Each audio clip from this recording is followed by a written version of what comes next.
I've preached this before, and so have many other YouTubers. You should never take a no-tip order. I take you inside the mind of one. I'm Brian, Instacart Bulldog. Let's hit it!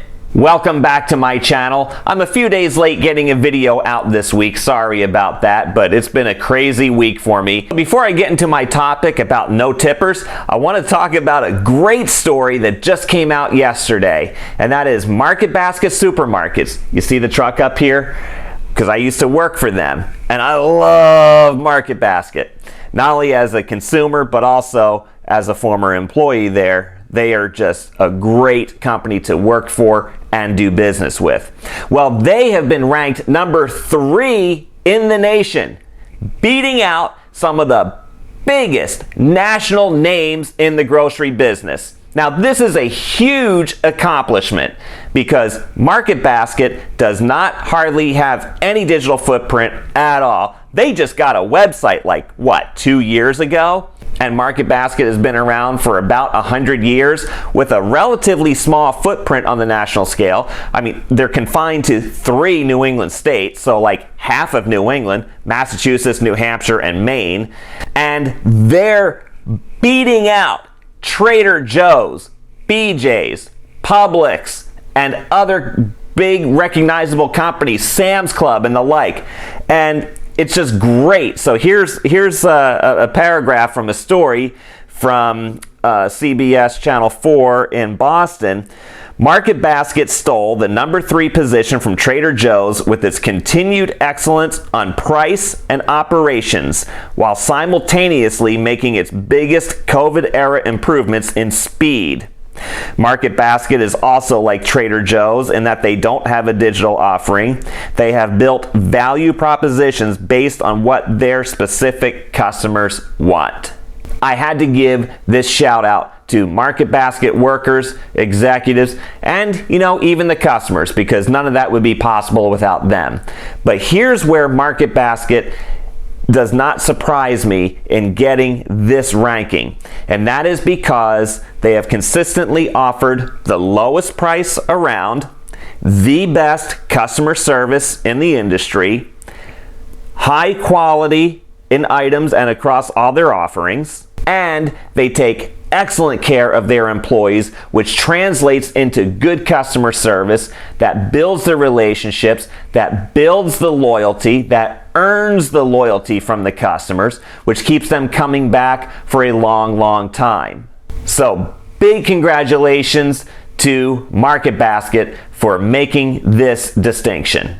I'll put a link to the story in the description box below. Now on to our big topic about no-tippers. This has been a debate that goes on among the gig worker community about taking no-tip orders. And I am not the first YouTuber to say this, and I'm not going to be the last. I'm certainly not the only one. So a lot of us gig workers on YouTube tell you time and time again, and we'll keep telling you till we're blue in the face, do not take no-tip orders. There's a whole lot of reasons for it.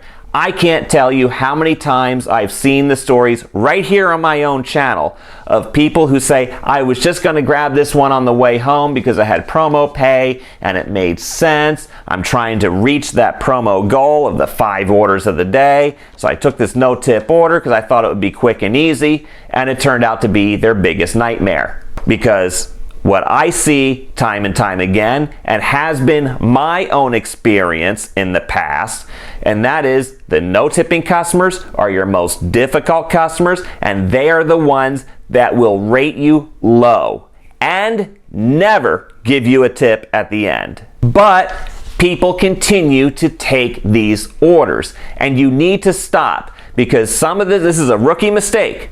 Rookies believe that there will be a cash tip waiting for them at the other end, or the customer will increase the tip through the app. That may happen from time to time, but it is the exception rather than the rule. I stopped taking no-tip orders about 1.5 years ago, and I've been doing this gig for nearly 2 years because I had to learn the hard way. The first order I took was a no-tip order. I didn't know it was a no-tip order at the time. It was one of my very first orders with Instacart. Turns out there was a $50 cash tip at the door. I was very, very fortunate. Then there was another time where I serviced a no-tip customer, and they took them 3 days to tip, which is when Instacart used to allow customers up to 3 days to tip. That tip would not roll in until the third day. That was pretty upsetting during that 3 days because I busted my butt for that customer and got nothing until the very end, when just about the deadline hit for them to tip, they finally did. And then another time, this is when I put the brakes on it.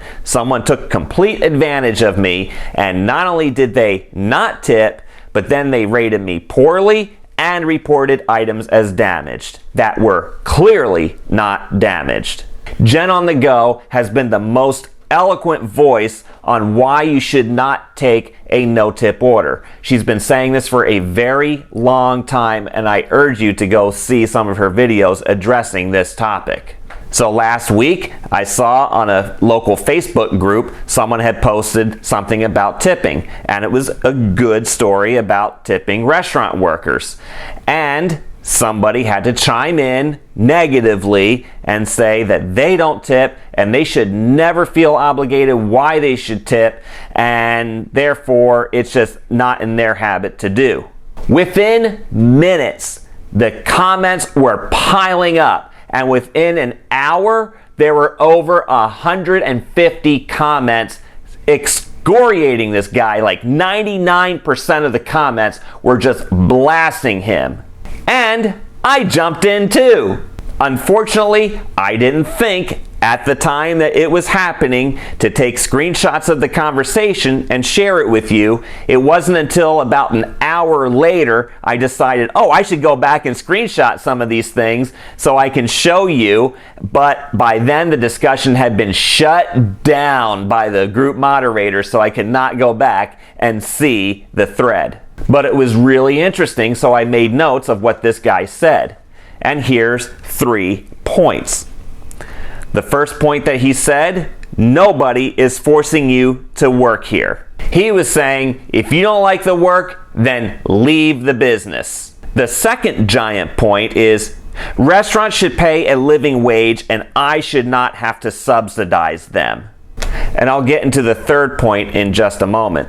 So I jumped on and I responded. And my response basically was, you are taking part in the service industry. You know what the norms are in the service industry. You obviously do not like them. Please do us all a favor and stay home, because nobody is forcing you to utilize those services. You don't like to tip? Then fine. Stay away. And while it's true that nobody is forcing them to work there, you don't know the circumstances that drive them to work there. A lot of these people do it because they like serving customers, because they like the rewards that go with it. Or maybe they can't get a traditional job, or they're people like me who just don't get along well in a traditional office space. And then I said, as far as your point of restaurants should be paying a living wage, take that issue up with the restaurant owners. And if you don't like their responses, then go to Tallahassee, go to Washington, D.C., and change the laws. Do not take it out on the frontline workers on this, because all you're doing is hurting them. And let me guess, you are a coward and don't have the nerve to tell them that to their face why you're not tipping them, because you should be paid a living wage, so therefore I'm not going to tip you. I know you don't do that, so don't get all sanctimonious here online and say that that's what it should be when you refuse to tell them so. You just walk out of the place not telling them why you're tipping them, and they're left to wonder, what the hell did I do wrong? So a lot of people got on and said, well, if the restaurants had to pay a living wage, then you would be paying for that through much higher food prices. You think dinner's barely affordable now? You try it with a living wage. Those are points. I don't want to get into that conversation. If that's what you want to do, take it up through a legislative process.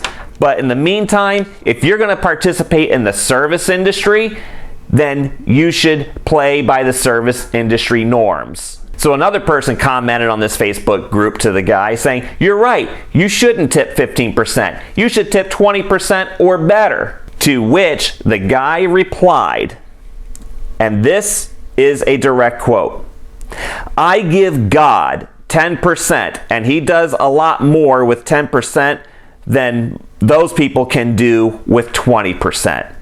I found that comment to be absolutely disgusting and repugnant, and those are the kindest words that I can find about it. I live in the deep South. This is Bible Belt country. This is Jesus-loving, God-fearing country, okay? To pull something off like that is just absolutely low. I am a Christian, and I take very deep offense to that comment, because that is not how us Christians are supposed to act. We are supposed to be kind. We are supposed to love one another. We are supposed to be generous. Giving 10% to your church through tithing or whatever does not absolve you the responsibility to take care of your fellow man. And I don't ever want anybody to think that this is how Christianity works, that they should be stiffing people. And believe me, I've gotten those Jesus handbooks when I've showed up at the door delivering groceries. Here's your tip, and it's some scripture and whole thing about rapture and all kinds of crap. I know about all that stuff. I'm not here to learn that from you. I'm here to support my family. So I want all of you gig workers to know that does not represent the view of the majority of Christians. And anybody who pulls that kind of crap needs to be called out for it. You need to get in their face and shame them and just reject their comments categorically. So I think this guy's comments gave me a lot of insight into the mind of a no-tipper. And Jen on the Go has talked about this in the past, and she says, look, these people are deliberately not tipping you. You have to go into the app and deliberately put in no tip, because there's all these other defaults. You have the 5% suggested tip and the like. People that are doing this for a reason, and they are looking for a reason not to tip you at the end of the order. So it justifies their reason for not giving you a tip in the first place. But with this guy, this was a completely different mindset that I did not expect. So this conversation, I'm glad it happened, and I'm glad that I saw it for the 1 hour that it was online, because it really gave me an interesting insight. People like this do not respect you. They do not appreciate you. They are just taking advantage of you. You need to assume that the majority of the no-tippers on these apps, whether it be Grubhub, DoorDash, Uber Eats, Instacart, you name it, they are not going to be tipping you because they are of a different mindset. Nobody is forcing you to work there. You don't like it, then leave. Well, too bad they don't understand that that business would not be operating if it weren't for people like us, and they wouldn't be able to take part in that service if we weren't there. These are people that you will never change your minds, no matter how kind you are to them. So they are not worthy of your service. You have a value. You have a business that you're running. You are a sole proprietor in a lot of cases, and you are responsible for your driver's license, your insurance, your car maintenance, the gasoline that goes into that to deliver these orders every day. You cannot make any kind of a profit if you take no tip orders. Once in a while, you may screw up where you deserve not to get tipped. I'm sorry, it happens. It's happened to me. I've made a handful of screw-ups over the last 2 years where I deserved not having a tip, but the customer was very forgiving and generous and left the tip intact. And that makes me a better person because I now learn from that mistake. I'm humbled by that experience, and I've never made those mistakes again. And if you ever needed a reason as to why you should tip your bartender particularly, take a look at this. So around New Year's, somebody set fire to a Christmas tree outside that buoy in Key West, Florida, the southernmost point of the United States. It's a big tourist attraction. I've been there too. And First of all, you just don't do stuff like that. You don't harm something that everybody loves. And secondly, you don't make yourself so recognizable to investigators. So here's what happened as reported by WSVN TV in Miami. And it says, always remember to tip your server if you know what's good for you. A tourist made a big impression in a Key West bar by ordering drinks 3 times on New Year's Eve without leaving a tip. That enabled the staff to easily track him down after police released webcam video showing vandals setting fire to a Christmas tree. The arson caused more than $5,000 in damage to the city's landmark buoy, marking the southernmost point in the United States, and sent the island's Coconut Telegraph gossip chain into high alert.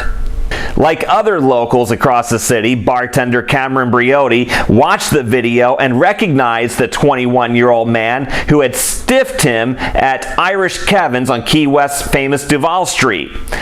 He said, I knew immediately that I had served him and that he had used a card so his name would be on the slips. The bar's general manager, Dalen Starks, turned to recordings from the ton of cameras that watch over the bar each night and matched credit card receipts to timestamp videos of the man and his 22-year-old friend. He said, we could follow them the whole time, in and out of the bar. We could see them getting rejected from all the girls they were trying to hit on.